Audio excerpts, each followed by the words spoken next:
बेटा ये हमारा क्वेश्चन है, ठीक है। इसमें उसने पूछा है कि बताओ कौन सा इंटरवल है, ठीक है।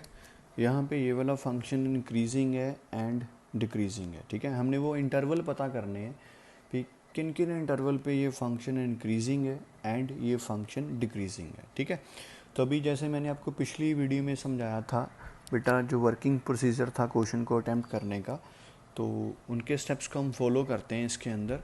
तो देखो बेटा, हमारे पास जो फंक्शन है वो एक रिथमेटिक फंक्शन है, ठीक है। तो फंक्शन बेटा कोई भी मिल सकता है। वैसे ज़्यादातर बेटा चांसेस होते हैं कि आपको रिथमेटिक या फिर ट्रिग्नोमेट्रिक फंक्शन मिले। ओके, तो अभी पहला स्टेप था बेटा उसके अंदर कि आपने जो आपके पास गिवन फंक्शन है आपने उसको डिफ्रेंशिएट करना है। मीन टू से आपने एफ डैश एक्स निकालना है। तो अभी मैं यहाँ पे एफ डैश एक्स निकालता हूँ, ठीक है। दोनों तरफ डिफ्रेंशिएशन करता हूँ। जब लेफ़्ट साइड पे डिफ्रेंशिएशन करूँगा तो ये बन जाएगा एफ डैश एक्स, ठीक है। अभी देखो यहाँ पे बेटा ये दोनों टर्म्स आपस में मल्टीप्लाई हो रही हैं, तो यहाँ पे बेटा u इंटू वी का फॉर्मूला यूज़ होएगा। तो u एज इट इज़, ठीक है। अभी इसकी डिफ्रेंशिएशन तो बेटा इसकी डिफ्रेंशिएशन क्या आएगी, यहाँ पे बेटा u रेस्ट पावर n का फॉर्मूला यूज़ होएगा। तो 2 आगे आ जाएगा, देन पावर बेटा रह जाएगी 1, और जो ब्रैकेट के अंदर है साथ में उसकी डिफ्रेंशिएशन, ठीक है। अभी x माइनस 2 का होल स्क्वायर ये एज इट इज़ रहेगा। अभी इसकी डिफ्रेंशिएशन होएगी बेटा, ठीक है। तो x की 1 आ जाएगी और 1 की 0 आ जाएगी। तो ये बेटा मेरे पास बन जाएगा 2 time x minus 1 into x minus 2 plus x minus 2 का होल स्क्वायर।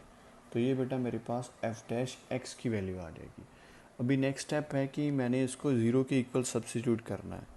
तो put f dash x is equals to 0, ठीक है। तो यहाँ से आएगा 2 time x minus 1 into x minus 2 plus x minus 2 का whole square is equals to 0। अभी देखो बेटा, मैंने यहाँ से ना x की वैल्यू निकालनी है। तो वैल्यू एक भी आ सकती है, एक से ज़्यादा भी आ सकती है, ठीक है। तो यहाँ से बेटा क्या कॉमन निकलता है, तो बेटा यहाँ से कॉमन निकलता है x माइनस 2। तो x माइनस 2 को कॉमन निकालते हैं बेटा, पीछे बचेगा 2 time x minus 1 plus x minus 2, ठीक है। तो अभी बेटा देखो, इन दोनों का जो मल्टीप्लिकेशन है वो 0 के इक्वल है। तो बेटा या तो ये 0 होएगा या फिर ये 0 होएगा। अब मैंने दोनों को टर्न बाय टर्न 0 के इक्वल सब्स्टिट्यूट कर देना है, ठीक है। ये बेटा बन जाएगा expression 2x minus 2 plus x minus 2 is equals to 4। बेटा यहाँ से मेरे पास x की वैल्यू आएगी 2, और ये बन जाएगा बेटा 3x माइनस 4 इक्वल्स टू 0। तो यहाँ से बेटा मेरे को x की वैल्यू मिलेगी 4/3। तो बेटा 4/3 अप्रॉक्सीमेटली होता है 1.3 के इक्वल, ठीक है। तो अभी ये वैल्यू छोटी है, ये वैल्यू ग्रेटर है, ठीक है। तो ऐसा है कि जो अभी देखो दो वैल्यूज़ आई हैं ना, तो बेटा 3 इंटरवल बनेंगे, ठीक है। उन पे हमने चेक करना है कि कहाँ पे फंक्शन इंक्रीजिंग है एंड कहाँ पे फंक्शन डिक्रीजिंग है। अभी यहाँ पे स्ट्रिक्टली वर्ड मैं नहीं यूज़ करूँगा, क्योंकि बेटा स्टेटमेंट के अंदर उसने स्ट्रिक्टली वर्ड यूज़ नहीं किया। स्ट्रिक्टली वर्ड हमने तब यूज़ करना है सोल्यूशन के अंदर जब उसने स्टेटमेंट के अंदर स्ट्रिक्टली वर्ड यूज़ किया होगा, ठीक है। तो जैसा स्टेटमेंट होएगा वैसा ही हम मतलब सोल्यूशन के अंदर उसको एक्सप्लेन करेंगे, वो वर्ड यूज़ करेंगे, ठीक है। तो अभी बेटा देखो, मैंने आपको बताया कि जो रियल लाइन होती है, अभी हम इनको रियल लाइन के ऊपर अरेंज करें। जैसे मान लो ये मेरी रियल लाइन है, ठीक है। इधर माइनस इन्फिनिटी है, इधर प्लस इन्फिनिटी है। तो पहले बेटा वैल्यू आती है 4/3, फिर देन वैल्यू आती है बेटा 2। तो अभी जो पहला इंटरवल बनेगा, देयरफॉर इंटरवल्स आर, जो फर्स्ट इंटरवल बनेगा वो बेटा बनेगा open interval minus infinity to 4/3 union 4/3 to 2। बेटा जो इंटरवल्स लेने हैं हमने वो ओपन ही लेने हैं, ठीक है।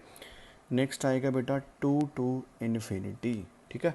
अब बेटा टर्म बाय टर्म हमने तीनों इंटरवल के ऊपर देखना है कहाँ पे फंक्शन का नेचर क्या है, इंक्रीजिंग है कि डिक्रीजिंग है। अभी बेटा मैं फर्स्ट इंटरवल उठाता हूँ, ठीक है। जैसे बेटा इसको देख, इसके ऊपर देखना है बिल्कुल सेम बेटा, हमने जो नेक्स्ट 2 इंटरवल हैं उनको मैंने चेक करना है, ठीक है। तो पहले इस इंटरवल की बात करते हैं। When x belongs to this interval minus infinity to 4/3, ठीक है बेटा। अभी मैंने क्या करना है बेटा, देखो अच्छा एफ डैश एक्स की वैल्यू मेरे पास क्या है वो ऊपर से लिख लेते हैं। वो मेरे पास है 2 time x minus 1 into x minus two plus x minus two का होल स्क्वायर। अभी देखो बेटा, मेरा x जो है वो इस इंटरवल को बिलोंग करता है, तो मैंने जो x की वैल्यू चूज़ करनी है वो बेटा 4/3 से कम होनी चाहिए और माइनस इन्फिनिटी से ग्रेटर होनी चाहिए। आप कोई भी वैल्यू चूज़ कर सकते हो, ठीक है, लेकिन 4/3 मतलब 1.3 से कम होनी चाहिए। अब ज़ीरो भी कंसिडर कर सकते हो क्योंकि वो इसके अंदर लाई करती है, ठीक है। तो बेटा मैं क्या करता हूँ कि मैं x की वैल्यू ना यहाँ पे ज़ीरो सब्स्टिट्यूट करता हूँ। Put x is equals to zero, तो ये आ जाएगा f dash zero is equals to 2 time 0 minus 1 0 minus 2 0 minus 2 का होल स्क्वायर। तो ये बेटा देखो ये मेरे पास आ जाएगा, ये बन जाएगी वैल्यू 4 बन जाएगी, ठीक है, एंड ये भी बेटा 4 बन जाएगा, तो क्या आएगा 8 आएगा। तो देखो अब बेटा जो मेरे को वैल्यू मिल रही है वो ग्रेटर देन ज़ीरो मिल रही है, ठीक है। तो देखो बेटा ऐसा है कि यहाँ पे उसने स्टेटमेंट में वर्ड यूज़ किया ना इंक्रीजिंग एंड डिक्रीजिंग। तो बेटा इंक्रीजिंग एंड डिक्रीजिंग का जब मैंने डेफिनेशन यूज़ करना है, तो बेटा जब मैंने लिखना है ना, मैंने ये लिखना है कि f dash x greater than equal to zero and f dash x less than equal to zero. अगर उसने स्टेटमेंट के अंदर strictly increasing and strictly decreasing word use किया होता तो देन मैंने नीचे इक्वल टू का साइन नहीं लिखना था, लेकिन अभी मैं लिखूँगा। अभी मैंने लिखना है कि therefore f dash x is greater than equals to 0. This implies fx is increasing on open interval minus infinity to 4/3, ठीक है। तो बेटा a की वैल्यू आपको आपने कंसिडर करके आपने सब्स्टिट्यूट करना है। आपको एक से ज़्यादा वैल्यूज़ को कंसिडर करने की बिल्कुल भी ज़रूरत नहीं है। अगर आपका दिल करता है तो आप कर सकते हो, आप कोई और वैल्यू लेके भी चेक कर सकते हो कि एफ डैश एक्स जो आता है वो greater than equal to zero आता है, ठीक है।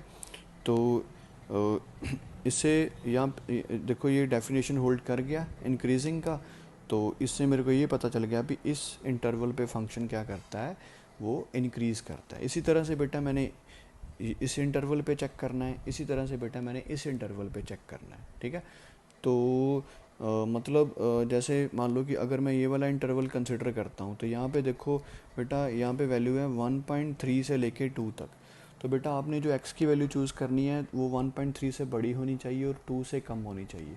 आप बेटा 1.5 भी चूज़ कर सकते हो, तो 1.5 को आप लिख सकते हो 3/2, ठीक है। क्योंकि रैशनल वैल्यू को डील करने में थोड़ा सा हमें डिफ़िकल्टी आती है। आप रैशनल वैल्यू भी ले सकते हो और सॉरी आप डेसिमल में भी वैल्यू ले सकते हो, ठीक है।